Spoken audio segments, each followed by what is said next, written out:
y'all, welcome and welcome back. If you're new here, my name is Morgan, and here we do all things spooky, whether that be reading scary stories you guys sent to me, which is what we're doing today, talking about my own paranormal encounters, talking about scary books, scary movies, Appalachian folklore. We do it all here. It is a great time if I do say so myself, and if that sounds cool, I would love to have you. Now, please check out the description below because you will find where to send your stories in to me.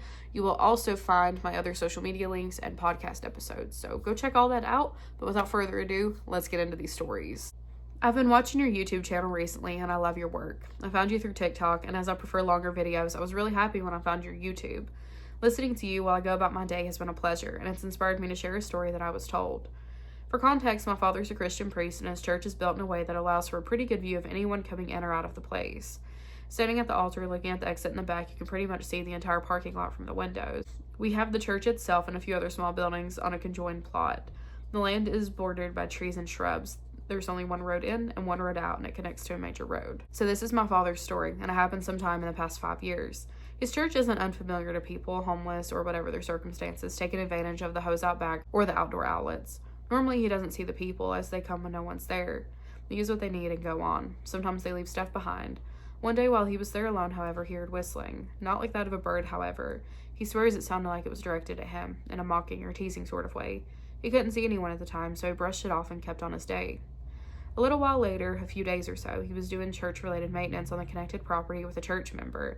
Let's call him Ryan. We decided to ask if Ryan had seen anyone around or evidence of anyone being around the church in the past few days. Ryan said that, yeah, he had. There was a dug-up holy item laying on the property. If you don't know, you're meant to bless and bury the holy items when you can no longer use them. You're not meant to throw them away. So my dad goes to check it out, and this is odd because only my dad and maybe 3 other people know where this thing was meant to be buried. If someone had wanted to take it and resell it, they wouldn't have left the item. He takes closer inspection of the hole, and it's unnatural. It's sharp like a shovel had cut into the ground, without scratch marks like an animal would make it. In any case, an animal would have any reason to dig this up. It was basically a hunk of metal. So my father takes the holy item back into his office so that he could do a proper reburial later. Then he realizes it's been contorted. The metal appears twisted in a deliberate way again, nothing an animal could have done. Now my dad was thinking the desecration of a holy item is common in malicious rituals, and he's had his fair share of evil. A few years ago, the church had been sent a videotape of such rituals.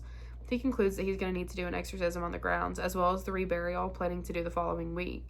Sometime between that day and the next week, he's patrolling the grounds, checking up on everything, and he hears the cracking of branches behind one of the sheds. Upon inspection, there's nothing there, and nothing could have been there. He described it as being too big for a bird, too high for anything else. On top of that, there's very little space actually behind the shed for anything to have been there. Later at night, he was at the church building alone, getting ready for the next day. He knew he was alone because, as mentioned before, he could see the parking lot. There was no other cars. That's when the exit doors start rattling on their own. 2 heavy metal doors, so it could have been the wind, not opening and closing, but rattling on their hinges. Just as abruptly as it started, it stopped. Very quickly, my dad had a few other priests come over to perform an exorcism on the church itself, not wanting to wait any longer to put that into action. Then the following week, as planned, we blessed the grounds again and reburied the item. I would love to see you read this story on your YouTube channel, but I can understand if you don't. I hope you have a lovely day, and if you're interested, I have a few other stories I could share. Stay safe. Yes, please send those. That is really unnerving.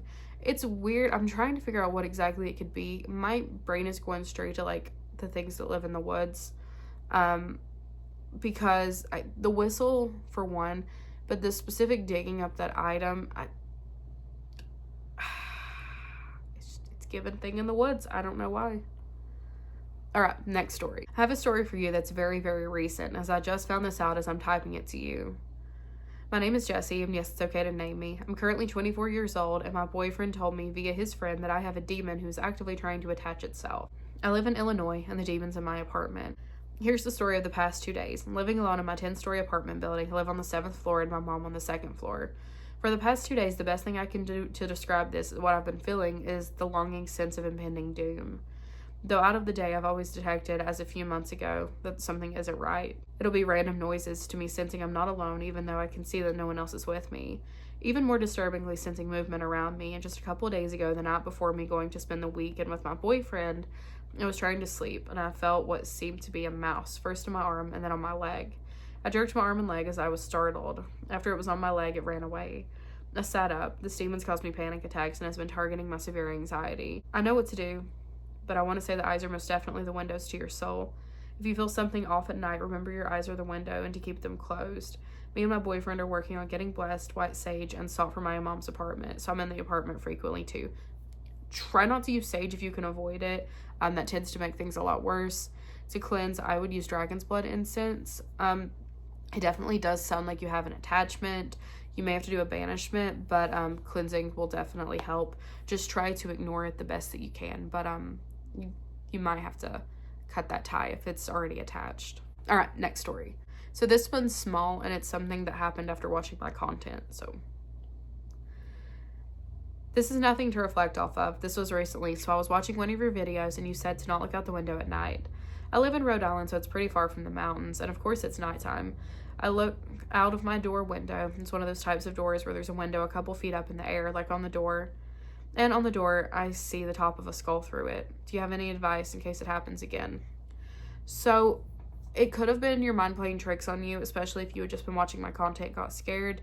I would cleanse your space and then put up some black salt or selenite on top of that door frame, and don't look outside at night. That's my biggest takeaways. Don't look outside at night, no matter where you live. All right, next story. This is a little urgent, and I hope you can respond as soon as you can.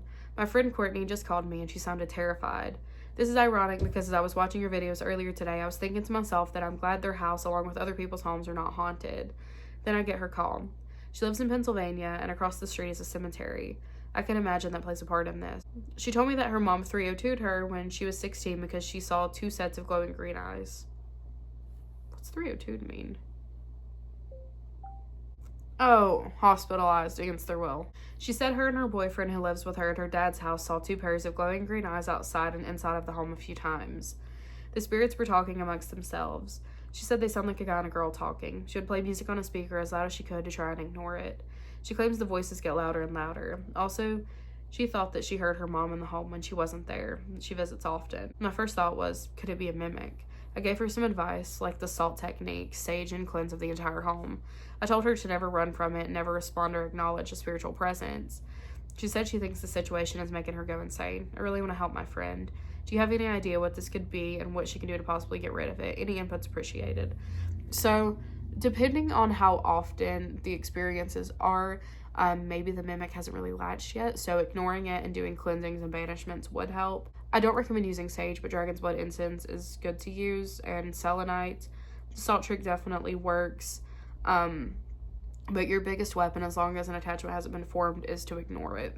Alright, next story. My name is Allie, and 4 years ago, around the time that I turned 19, I was still living with my parents in the mountains. One day, my boyfriend Jason and I were taking a picnic in the forest. It was around lunchtime and very sunny and hot out. We were done eating and just wanted to walk through the woods. My parents had always told me about the rules of Appalachia, and I tried to tell everyone who came with me, especially if they didn't know the rules. Well, apparently Jason hadn't listened to me and started whistling a song while we were walking. I had to make him shut up fast, although I knew what he had done. We kept walking and something started crying. It sounded like a 5 to 10-year-old kid crying in the woods. I could tell Jason was about to acknowledge it. I just shook my head no, and then I made the mistake of looking in the trees. I saw something that would make your skin crawl. Jason then looked where I was and saw it as well, and almost screamed. I had to make direct eye contact. I motioned for him to follow me, and we would gently make our way out of the forest. We kept hearing screams that sounded far away, but I knew what that meant. It sounded like they kept getting farther the more we walked. As soon as we got back to my parents' house, my dad saw it too. That's my story. Almost scared me to death. Love your videos. Ugh, don't whistle in the woods. Alright, next story. A long time ago, I used to live in my grandma's house, which is in Cali. One night, I was just chilling on my bed, being a kid and watching my iPad, getting ready for bed, and only my mom and grandma were at home at the time. My mom was upstairs getting ready for bed, and my grandma was downstairs cleaning like normal. I'm sitting on my bed, and I start to hear a woman singing. I look around, and none of the TVs are on. I wasn't playing anything on my iPad, and my mom never had her volume up on her phone, so I could not figure out where it was coming from. In this house, I heard lots of things, but I heard one story in between my mom and grandma that one time kind of left me uneasy. They were talking about how one day in the laundry room when I was little, I kept saying that there was a little boy in there. The laundry room was all the way in the back of the house, and none of the lights work, but hearing that made me feel uneasy. I really hope you share my story. I think it's interesting. Ooh! Ew, haunted house. Alright, next story. I've been kind of scared to submit this story because it's pretty ridiculous. When I was around 6 or 7, one night my brother's leg was hurting really bad, but my mom didn't want to wake me. It was around 12 at night, so my mom called a friend to babysit while my mom and younger brother went to the hospital. They left the house and my mom's friend fell asleep on the couch.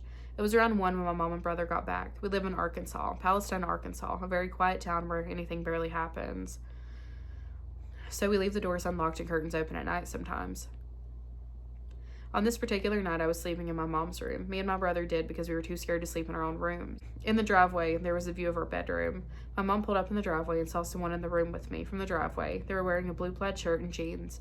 As she pulled into the driveway, the figure got up and walked into the bathroom. Keep in mind the bathroom had one entrance. My mom and brother run into the house and search the house and find nothing at all. My mom told me a few years later that her brother died wearing a blue plaid shirt. I'm 15 now and I still see things in the corner of my eyes. I even caught something on camera. No, imagine pulling up to your house and seeing that. No. Alright, next story. This is a paranormal story that has never sat right with me. I'll try to keep it short. For context, I live in a farmhouse in northern Vermont surrounded by woods that was once farmland. A little history on the house. My house still has the same foundation from when it was originally built in the early 1900s, but the rest of the house was rebuilt around 1980. Last year for a project, I had to do extensive research on our small town's history. This also led me to find out some horrifying history of my own house. My house was one of the first few in the area that was under construction for about 10 years, being finished around 1920. The first owners were a family of 7 that lived there until all of their children moved out. When the parents passed, their youngest daughter moved back to Vermont. She later moved back into the childhood home with her fiancé at around 1960. Within the next few months, she would be carrying twins, named after her late parents. One winter in 1961, her husband never returned from work. She would later find out her husband was dead. Around this point in time, she was around 7 months pregnant, but she would not be taking her children to term. After about a long week of mourning her husband's loss, it all became too much, and she ended her own life and her children's. The house sat abandoned for years until the late 70s when the land went up for auction. It was then purchased by an older couple who peacefully died there in their sleep. Fast forward 10 years later, and my newlywed parents buy the house where I grew up. Like most kids, I had a very active imagination. Like most around me, I had imaginary friends, which I still vividly remember. A boy and a girl, the same age as me. They were twins. Their names, the same names that woman had picked out for her unborn children.